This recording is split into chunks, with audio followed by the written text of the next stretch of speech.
அஸ்ஸலாமு அலைக்கும். ஒரு சூப்பரான லஞ்ச் பாக்ஸ் ரெசிபி ரெடி பண்ணிடலாமா? செம்ம டேஸ்ட்டாக இருக்கும். இதே மெத்தடில் செய்யுங்க. சாப்பிட்றதுக்கு இது அட்டகாசமாக இருக்கும். ஃபஸ்ட்டு பன்னீரை ஊற வச்சிடலாம். பன்னீரில் கொஞ்சம் உப்பு, கொஞ்சம் மிளகாய்த்தூள், கொஞ்சம் இஞ்சி பூண்டு பேஸ்ட்டு சேர்க்குறேன். மசாலா எதுவும் கூடவா போடக்கூடாது, கம்மியாக தான் போடணும். நான் கொஞ்சோண்டு கசூரி மீத்தி சேர்க்குறேன். இது ஆப்ஷனல் தான், உங்களுக்கு விருப்பம் இருந்தால் தாராளமாக சேர்த்துங்க.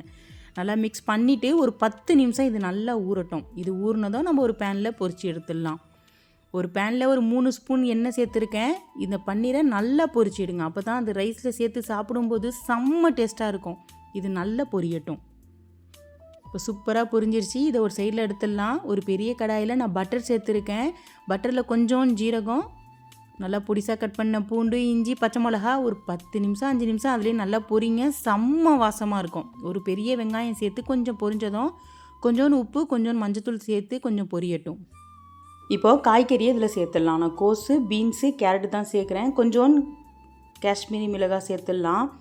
ஒரு 10 நிமிஷம் கொஞ்சம் அது நல்ல காய்கறி வெந்து வரட்டும். அது வெந்ததும் 1 spoon soya sauce, 1 spoon ketchup சேர்க்குறேன்.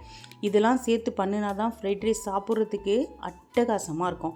இப்போ பொரிச்சு வச்சுக்கிற பன்னீரையும் இதில் சேர்த்துட்டு ஒரு 5 நிமிஷம் அந்த பன்னீரை அதில் கொஞ்சம் நேரம் பொரிச்சு எடுங்க.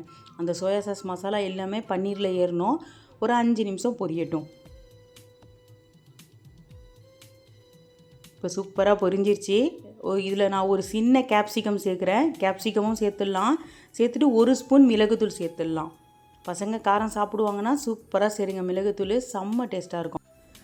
இப்போ இது ரெடி ஆகிடுச்சு. இதில் வடித்து வச்சுக்கிற ரைஸை ஆட் பண்ணிடலாம். ரைஸை போட்டுட்டு நல்லா மிக்ஸ் பண்ணுங்கள். எல்லா இடத்துலையும் அந்த மசாலா படுற மாதிரி மிக்ஸ் பண்ணிவிட்டு மூடி வச்சு ஒரு 10 நிமிஷம் வச்சு எடுத்திங்கன்னா சூப்பரான ஃப்ரைட் ரைஸ் ரெடி ஆகிடும். இந்த மாதிரி வீடியோக்கு என்னோடய சேனலை மறக்காமல் சப்ஸ்கிரைப் பண்ணுங்கள். வீடியோ பிடிச்சிருந்தால் லைக் பண்ணுங்கள், ஷேர் பண்ணுங்கள். அஸ்ஸலாமு அலைக்கும்.